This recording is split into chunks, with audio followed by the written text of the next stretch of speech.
प्यारे बच्चों, कैसे हैं आप सब? आशा करती हूँ आप सब अच्छे होंगे, स्वस्थ होंगे। स्वागत है आपका इस कक्षा में। आइए आज हम पढ़ते हैं हिंदी का पाठ 9 बीज से पेड़ तक। प्रस्तुत पाठ में लेखक ने पेड़ पौधों के जीवन चक्र का वर्णन किया है। वे भी हमारी तरह सजीव होते हैं। वे किस प्रकार जन्म लेते हैं, किस प्रकार जीवन जीते हैं और अंत में नष्ट हो जाते हैं, ये जानने के लिए आइए पाठ। मिट्टी के नीचे बहुत दिनों तक बीज पड़े रहे, महीना दर महीना इसी तरह अम, बीतता गया। सर्दियों के बाद बसंत आया, उसके बाद वर्षा की ऋतु की शुरुआत में दो एक दिन पानी बरसा। अब और छिपे रहने की जरूरत नहीं थी, मानो बाहर से कोई शिशु को पुकार रहा। और सोए मत रहो, ऊपर उठ जाओ, सूरज की रोशनी देखो। आहिस्ता आहिस्ता बीज का ढक्कन दरक गया।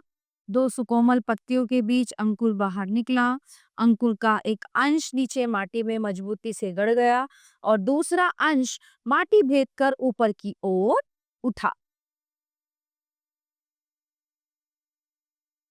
क्या तुमने अंकुर को उठते देखा है? जैसे कोई शिशु अपना नन्हा सा सिर उठाकर आश्चर्य से नई दुनिया को देख रहा है।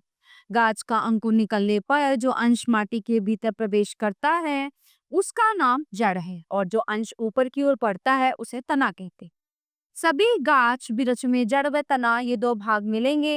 ये एक आश्चर्य की बात है कि गाछ बिरछ को जिस तरह भी रखो, जड़ नीचे की ओर जाएगी व तना ऊपर की ओर उठेगा।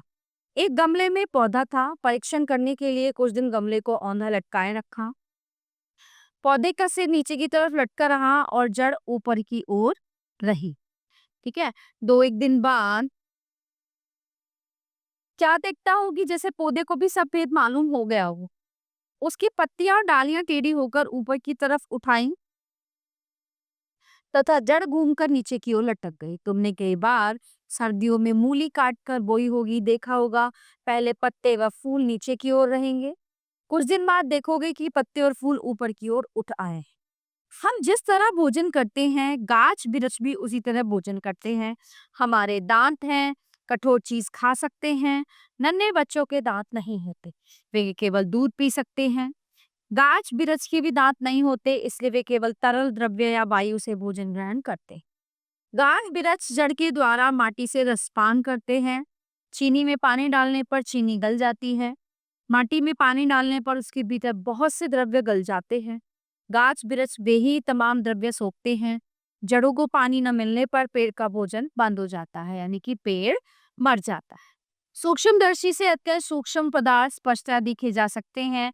पेड़ की डाल अथवा जड़ का इस यंत्र द्वारा परीक्षण करके देखा जा सकता है कि पेड़ में हजारों हजार नल हैं। इन्हीं सब नलों के द्वारा माटी से पेड़ के शरीर में रस का संचार होता है। इसके अलावा गाछ के पत्ते हवा से आहार ग्रहण करते हैं। पत्तों में अनगिनत छोटे छोटे मुंह होते हैं। सूक्ष्मदर्शी के जरिए अनगिनत मुंह पर अनगिनत होंठ देखे जा सकते हैं। जब आहार करने की जरूरत ना हो तब दोनों होंठ बंद हो जाते हैं। जब हम श्वास लेते हैं और उसे बाहर निकालते हैं तो एक प्रकार की विषाक्त वायु बाहर निकलती है, उसे अंगारक वायु कहते हैं। अगर ये जहरीली हवा पृथ्वी पर इकट्ठी होती रहे तो तमाम जीव जंतु ही कुछ दिनों में उसका सेवन करके नष्ट हो सकते हैं। जरा विधाता की करुणा का चमत्कार तो देखो। जो जीव जंतुओं के लिए जहर है, गाछ बिरछ उसी का सेवन करके उसे पूर्णतया शुद्ध कर देते हैं।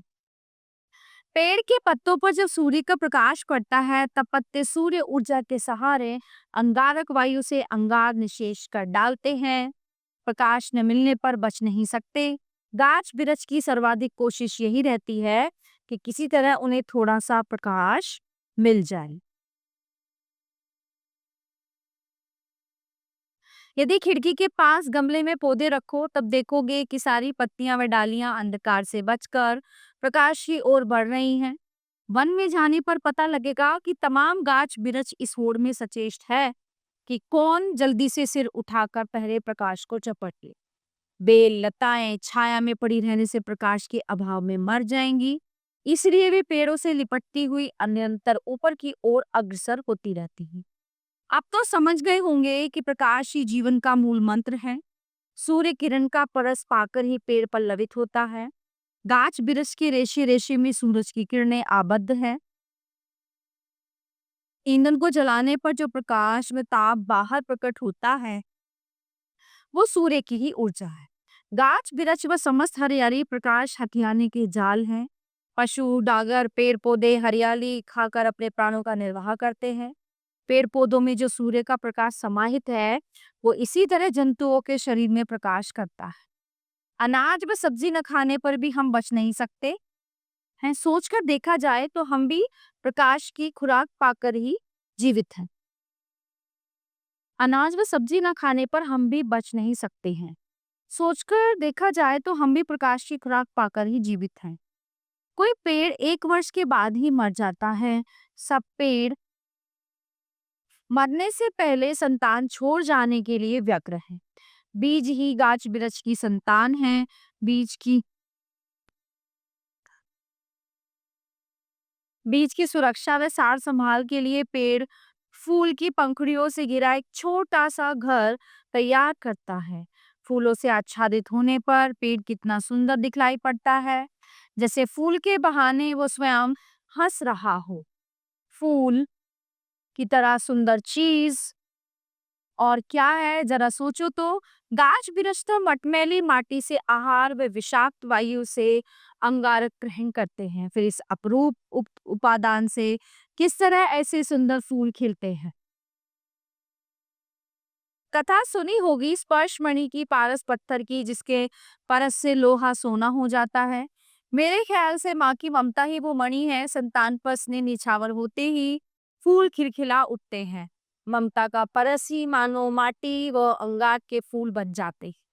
पेड़ों पर मुस्कुराते फूल देखकर हमें कितनी खुशी होती है। शायद पेड़ भी कम प्रफुल्लित नहीं होते। खुशी के मौके पर हम अपने परिजनों को निमंत्रित करते हैं। उसी प्रकार फूलों की बहार आने पर गाछ बिरछ भी अपने बंधु बांधवों को बुलाते हैं। स्नेह सिक्त वाणी में पुकार सकते हैं, कहाँ हो मेरे बंधु मेरे बांधव, आज मेरे घर आओ। यदि रास्ता भटक जाओ कहीं पर पहचान नहीं सको, इसलिए रंग बिरंगे फूलों के निशान लगा रखे हैं। ये रंगीन पंखुड़ियां दूर से देख सकोगे। मधुमक्खी व तितली के साथ बिरछ की चिरकाल से घनिष्ठता है। वे दल बदल सहित फूल देखने आती हैं। कुछ पतंगे दिन के समय पक्षियों के डर से बाहर नहीं निकल सकते। पक्षी उन्हें देखते ही खा जाते हैं, इसलिए रात का अंधेरा गिरने तक वे छिपे रहते हैं। शाम होते ही उन्हें बुलाने की खातिर फूल चारों तरफ सुगंधी सुगंध फैला देते। गाछ अपने फूलों में शहद का संचय करके रखते हैं। मधुमक्खी व तितली बड़े चाव से मधुपान करती हैं। मधुमक्खी के आगमन से बिरछ का भी उपकार होता है। तुम लोगों ने फूल में परागकण देखे होंगे। मधुमक्खियां एक फूल के परागकण से दूसरे फूल पर ले जाती। परागकण के बिना बीज पक नहीं सकते। इस प्रकार फूल में बीज फलता है।